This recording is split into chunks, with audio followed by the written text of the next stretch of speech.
Bien que les médias palestiniens aient annoncé que les forces israéliennes s'étaient retirées de Jenin, Tsahal affirme ce vendredi matin que les troupes vont poursuivre leur opération jusqu'à ce que leurs objectifs soient atteints.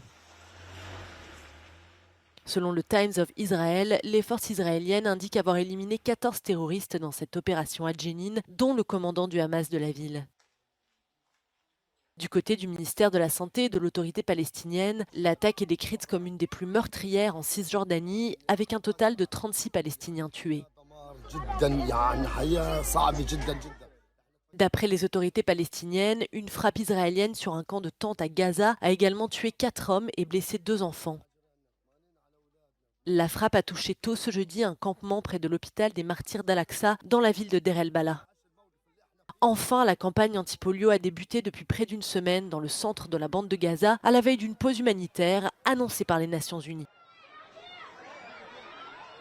Polio has been eradicated from all countries in the world but two, Afghanistan and Pakistan. So the resurgence of polio after 25 years of no cases in the occupied Palestinian territory creates a lot of anxiety in the global public health community and for WHO as well, specifically for children who can potentially become paralyzed. Un premier cas de polio a récemment été confirmé chez un enfant de 10 mois dans la bande de Gaza. L'opération vise à vacciner plus de 640 000 enfants du territoire assiégé. La première phase dans le centre de la bande en a déjà atteint 187 000 selon l'OMS.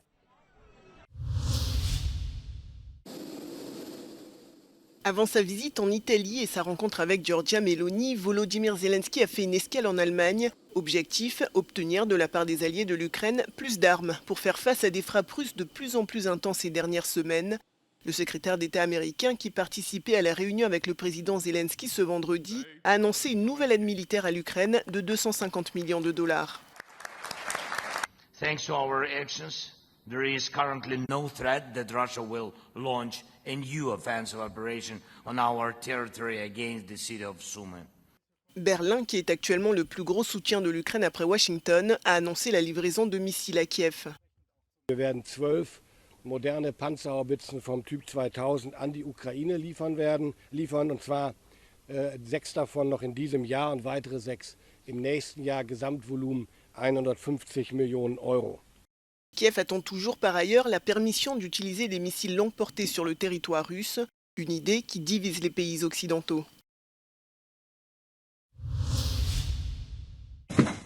Des fragments d'un drone russe sont tombés sur un village à la périphérie de Lviv, dans l'ouest de l'Ukraine. Ces fragments ont été interceptés par l'armée ukrainienne. En tombant, ils ont mis le feu à 4 camions, déclenchant des incendies que les pompiers ont dû maîtriser. Le service d'urgence de l'État a déclaré que personne n'avait été blessé. Les habitants de Lviv pleurent toujours 7 personnes disparues lors d'une attaque russe ce mercredi. Cette attaque a emporté 4 membres d'une même famille. Seul le père a survécu. Ми все надіялися, що все буде добре. Ми думали, що вони зараз вийдуть і все буде добре. Це була сім'я це була та інтелігенція.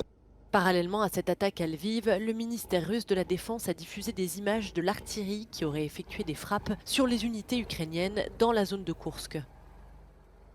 Selon Volodymyr Zelensky, l'objectif de cette offensive à la frontière, menée depuis un mois, est de placer son pays en position de force lors de futures négociations.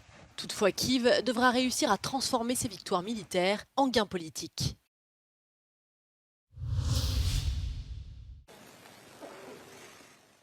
Michel Barnier s'est exprimé ce jeudi pour la première fois sur le perron de l'hôtel de Matignon lors de sa passation de pouvoir avec Gabriel Attal. Le nouveau Premier ministre entend, selon ses termes, répondre à de nombreux défis et promet de davantage agir que parler. Il s'agira de répondre autant que nous le pourrons aux défis, aux colères, vous les avez évoquées, aux souffrances, aux sentiments d'abandon, d'injustice qui traversent beaucoup trop nos villes, nos quartiers et nos campagnes. Ce vendredi matin, les commentaires dans la presse française vont bon train sur les motivations du président de la République avec une telle nomination. Si certains y voient une manière de composer avec le Rassemblement national, d'autres soulignent la capacité de Barnier à dépasser les clivages partisans et à rassembler. Le politologue Dominique Moisy parle lui d'une continuité avec l'hyperprésidence souvent évoquée pour décrire le style du président Macron. With Michel Barnier in Matignon as Prime Minister, the President remains clearly in power. He is not challenged by his Prime Minister. The extreme moderation, conciliatory character of his Prime Minister is a plus. Les premiers pas de Michel Barnier risquent toutefois de se transformer en chemin de croix. Les forces du nouveau Front populaire ont déjà annoncé qu'elles déposeront une motion de censure dès que les travaux parlementaires auront repris. L'ancien élu de droite pourrait passer entre les gouttes tant que le Rassemblement national et ses alliés ciotistes ne s'associent pas à une motion de censure de la gauche.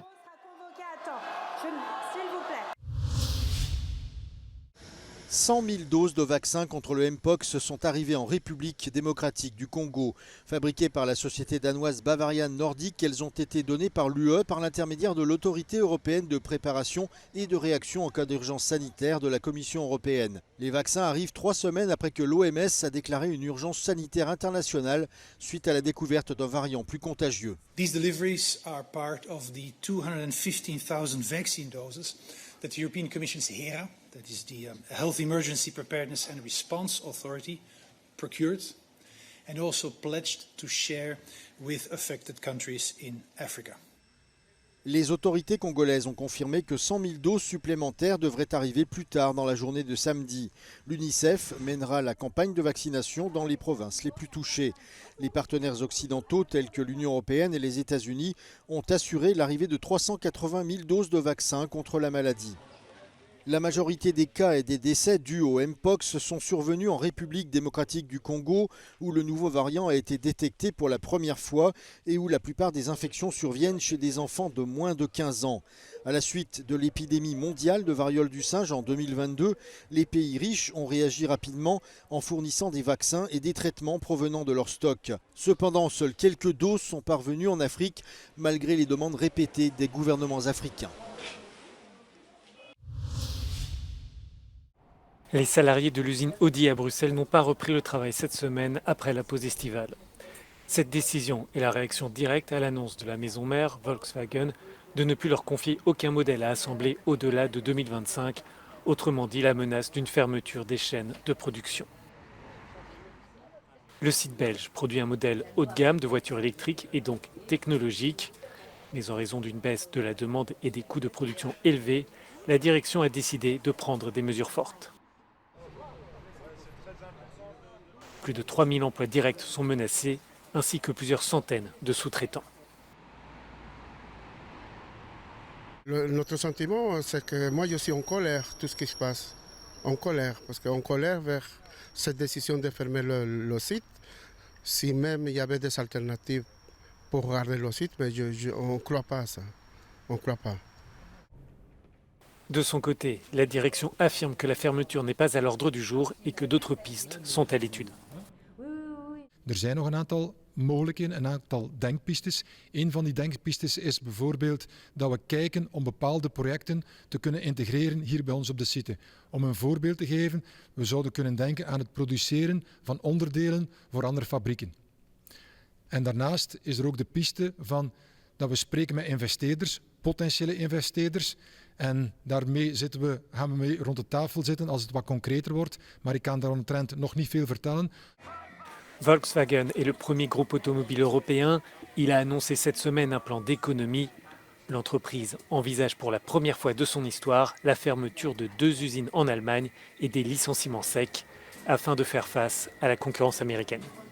On déplace le futur Q8 vers le Mexique parce que le potentiel de vente au Mexique, aux États-Unis est beaucoup plus important. La main-d'œuvre est sûrement moins chère, ils n'auront pas les taxes à l'importation au niveau des États-Unis. Donc on déplace clairement la production parce que 50% des futures ventes estimées se font sur le continent américain. Une grande manifestation des travailleurs d'Audi Bruxelles est prévue le 16 septembre dans la capitale belge.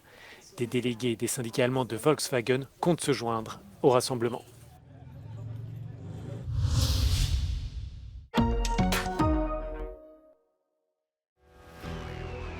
De la chasse aux faucons, des courses de chameaux ou encore une épreuve à cheval dans laquelle 2 équipes s'affrontent pour ramasser une carcasse de chèvre.